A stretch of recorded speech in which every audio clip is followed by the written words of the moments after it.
Today we're going to be looking at the Jupiter X from Roland, their latest in analog circuit modeling. Super excited to show it to you.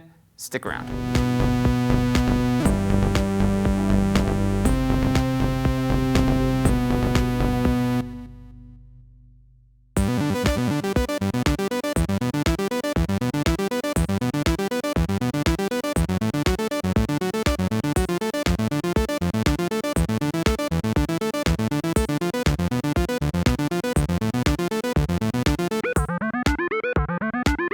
Hi, I'm Zach Marr from Alamo Music. You can find us online at alamomusic.com. If you haven't already, hit that subscribe button, turn on your notifications, and hit the like. If you feel so inclined, leave us a comment. We'd love to hear from you. So have you ever wanted to own a Jupiter 8, but looked it up online and realized they were $17,000? Or a Juno 106, or an SH 101, or a JXAP, and they're all over $1,000, and you're kind of like, wow, I'm paying a lot. And is it worth it? It's one sound, or it's one palette of sounds, and it's super fun to collect. I have a few. It's been a painful process every time, but I'm always like, wow, this is so awesome once I get it. And then you get it, and you're like, oh, I can't take it anywhere. I have to keep it in my room because if I move it around, it's going to get damaged. It's got tuning issues when I try and work it into my production suite. It's just, analog synths are beautiful. I love them. I got two back here. I have more at home. But they have a lot of issues, and they're not the most practical. They're great in a studio setting. What Roland has done, and what they've been in the process of doing for a while with their boutique series and System Made and a couple other their pieces, they've been reimagining some of their classic synths in a way that's friendly for modern production and friendly for gigging in today's world. And they've gotten cooler and cooler. It's gotten more and more close to the same feel, same sound, same functionality of those original analog pieces. And I really applaud them because it's a different direction than some other manufacturers have kind of pursued, which they're going back and recreating classic analog pieces as analog pieces. Roland has, I think as of 20 years ago or a while ago, said we are never going to recreate the past. We're never going to make another analog replica of what we made 40 years ago. We're going to always be looking towards the future. And so I really think the Jupiter X is a perfect example of that. The Jupiter X is the latest in their analog modeling technology. It's different than the ACB technology that you find in the boutique series, which is more geared at modeling the exact quirks of classic analog gear, like their TR-08. When you turn the volume down on all a TR-808, when you turn the volume down on all the different voices, you still hear them. You can't turn the volume off completely on any channel on TR-808. There's got phantom noises because of the actual analog circuitry. On the TR-08, which is the boutique recreation, you have the same issue. They actually recreate that, and the emulation processing power in those boutique series is geared at replicating even the quirks of the circuitry, the strangeness. And there's been limitations with that. All the boutique series, the little modules are usually like 4 polyphony. They only have 4-note polyphony, and people often are like, well, that's crazy. They're like, well, we can only do 4-note polyphony because the processing power is required is so much. So with ACM technology and that's what they're using at Jupiter X, it's more geared in the Zen core processing. I think that's the term that they use. It's more geared at functional modeling. So it gets the same awesome sounds, but they're not, and the same kind of feel of those analog pieces, but they're not trying to recreate the quirks or the little nuances of the original pieces. So it's a little different. And I would say the Jupiter X itself is really, it's kind of a wet dream in some ways for people that, what would happen if I had 8 Jupiter 8s or 4 Jupiter 8s and I MIDI chained them and I played an awesome C chord and I could hear how fat and loud it got. You can actually do that. You can model that in a Jupiter X. You can layer 4 Jupiter 8s on top of each other and play a single chord, and it's massive, it's huge. And it allows you to do things that would be cost prohibitive to do otherwise. You can have a Juno 106 and a Jupiter 8 and an SH 101 all layered on top of each other, all doing different things. You can split the keyboard and you can kind of invent music. You can write, you can do recordings, you can use it in a production studio, and you don't have to chain all the instruments. You don't have to worry about tuning issues. You don't have to worry about the translation of this old technology into modern production software. It's really, if you're going to be a purist, which I totally understand, I totally get, it's not exactly apples to apples ever. You're never going to get exactly the analog sound with a digital recreation, but it's way more practical in a lot of cases, and it just gets closer and closer over the years. So some of the cool, going into this specifically, it has the 4 built-in preloaded models. Like I said, the Jupiter 8, the Juno 106, the JXAP, and the SH101. It's also got the XV and the RD voices from digital, so like it's got the Roland's RD sound system, all the piano sounds and whatnot, so you can layer those as well. Those aren't analog emulations, those are just the voice, the digital sound systems in this as well. So the way it's built, it really looks like a Jupiter 8. That's the design. It's got the chassis. It's heavy, and it feels bulky, and that was part of the design. Roland went to a lot of professional musicians and kind of was pulling, hey, what are you guys looking for from us? Like, what would you like to see? And people, one of the things they said, hey, we'd like a better action, so they put a very nice synth action in here, 61 keys as opposed to the System 8, which I think had 49. Also, the chassis feels like a vintage chassis. It's very heavy. It's metal. It feels great. It also has a monitoring speakers, which the original Jupiter 8 did not. For the most part, none of the original analog synths had any speakers in them, and that was actually the engineers from Roland at the time wished they could have done that because they believed that all instruments have, even electric guitar, when you play it, has some acoustic properties, and it was always kind of like it wasn't possible at the time to do in a cost-effective way, so they went ahead and added it back into this Jupiter X. So a lot of the things that they've added, you have an arpeggiator on all the different models, and that's not something that you find in some of these classic models. So you get you can use polyphony with the SH101. Again, the SH101 originally was a monosynth, so you can model closely the old analog synths, or you can kind of add functionality to those voices, those voices. And so really, to me, this is a great instrument for creating sounds, for making music, for imagining and playing.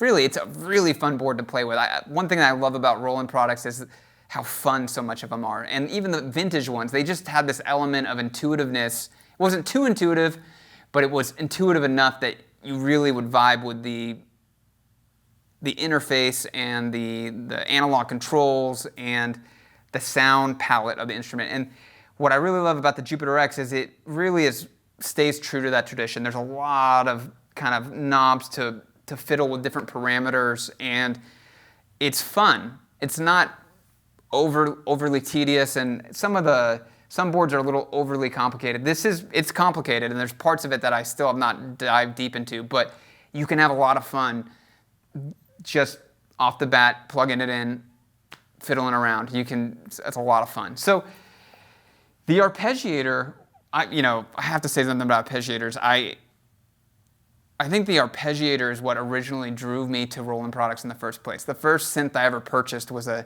Juno G, which is a digital recreation in the Juno line.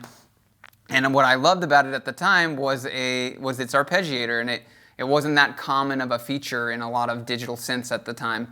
And so I've always loved how fun arpeggiators are, and Roland arpeggiators have always been really awesome. They always have been added in the boards that it always adds this kind of fun playfulness and kind of ease that makes songwriting, I think, a lot easy and a lot of fun. So they've added this intelligent arpeggiator into this Jupiter X, which is really even crazier than a normal arpeggiator. It kind of reads the chord patterns that you're using and the rhythms and the tempo that you're playing at, and it throws in intelligent drum beats and intelligent arpeggiation patterns that are kind of more custom than a typical arpeggiator, which is generally like random, up, down. You know, it's more predefined. This one's a little bit more responsive to your playing. So the arpeggiator is awesome inside this board.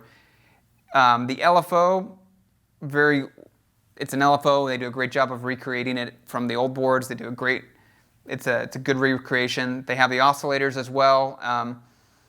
Most of the models that are preloaded into here only have 2 oscillators. It has a third and fourth, but for the most part, you just use the 1 and 2.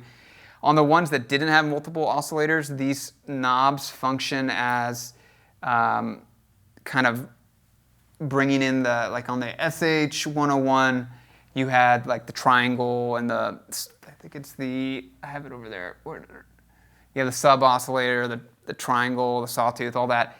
These function as controls for bringing that in and out. So it's a little, if you're not familiar with these classic models, it can be a little daunting to figure out what these different knobs do for the different voices, because it's not labeled, like this is labeled as an oscillator volume control, but for the JX and the SH, that's not what it does. And even the Juno 106, it handles what your sound wave is looking like instead. So it does tell you on the little screen, but there's a little bit of a learning curve there. If you are familiar with those classic vintage instruments, it's pretty intuitive to figure it out because it tells you what it's doing and then you kind of learn it.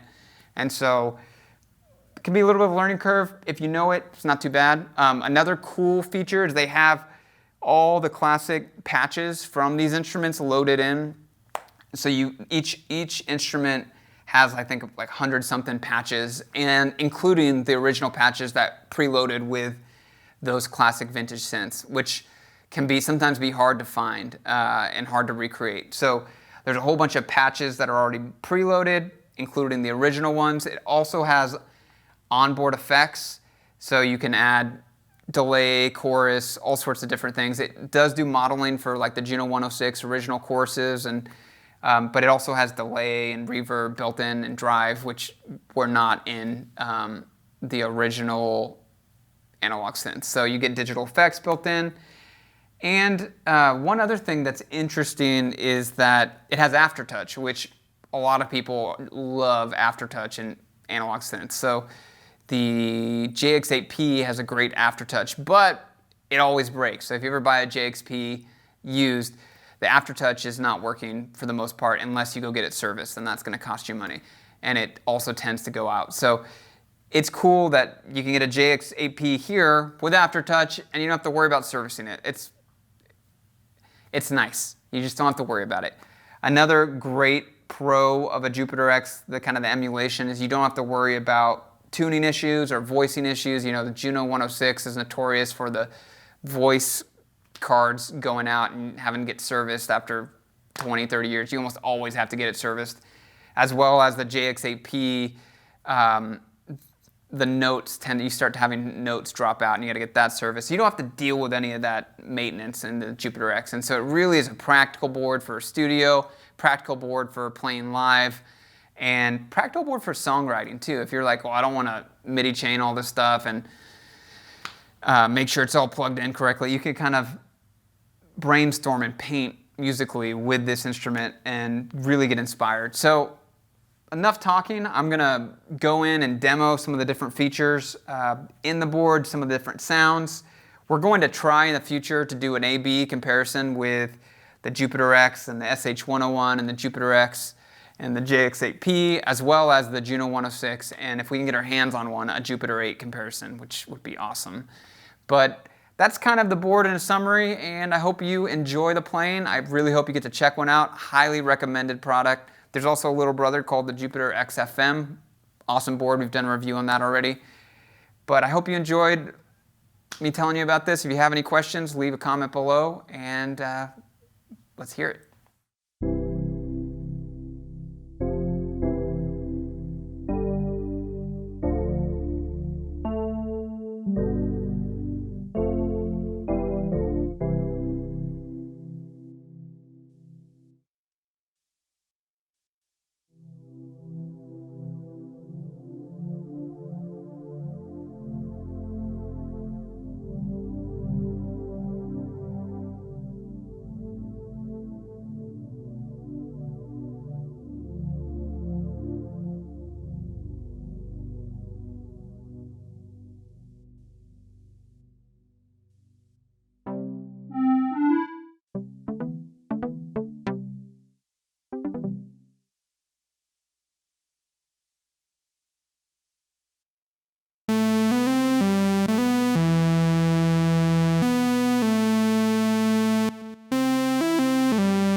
really easy to get lost on that board. I can spend hours on it. I think if I had to say what my favorite features about it are, there's two. One, it's the Jupiter 8.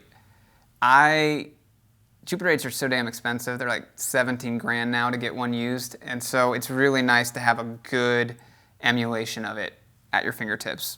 It's number one. Number two is the arpeggiator. I love the intelligent arpeggiator. I love arpeggiators in the first place, but the intelligent one adds a whole new level of joy to arpeggiation, especially as it works in the drums and the kind of patterns that respond to your chord progressions and your tempo. It's really fun to play with. It has the old classic arpeggiator too, but it's really fun, the intelligent kind of AI arpeggiator it has built in. So a couple things I forgot to talk about earlier. One, polyphony. The polyphony on the preloaded models I think is like 32, which is more than the boutique and the System 8 kind of recreations. So really more than enough to get nice heavy chords. And then two other things. One, the vintage filter setting. It's really cool. It's got the Roland, the R is for Roland, it's got 3, then it's got an M and an S, and I believe that stands for Moog and sequential. So it kind of lets you play with different filters on these different instruments, which is cool in its own right.